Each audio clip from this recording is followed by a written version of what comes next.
সরকার হাইকোর্টের রায়ের বিরুদ্ধে সর্বোচ্চ আদালতে আপিল করেছে। আপিল আদালতে শুনানির দিন ধার্য করা হয়েছে। আদালত শিক্ষার্থীদের কোনো বক্তব্য থাকলে তা শোনার সুযোগ সৃষ্টি করে দিয়েছে। এই আইনি প্রক্রিয়ার মাধ্যমে সমস্যা সমাধানের সুযোগ রয়েছে।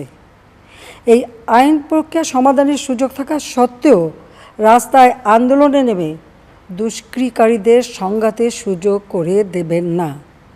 সর্বোচ্চ আদালতের রায় আসা পর্যন্ত ধৈর্য ধরে অপেক্ষা করার জন্য আমি সকলকে বিশেষভাবে অনুরোধ জানাচ্ছি।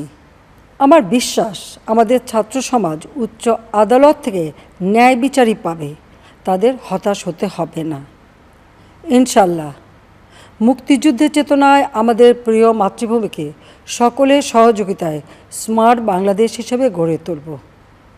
আমি আবারও এই অনাকাঙ্ক্ষিত ঘটনায় যারা নিহত হয়েছেন তাদের জন্য গভীর দুঃখ প্রকাশ করছি এবং পরিবারের সদস্যদের প্রতি আমার সমবেদনা জানাচ্ছি। খোদা হাফেজ। জয় বাংলা, জয় বঙ্গবন্ধু, বাংলাদেশ চিরজীবী হোক।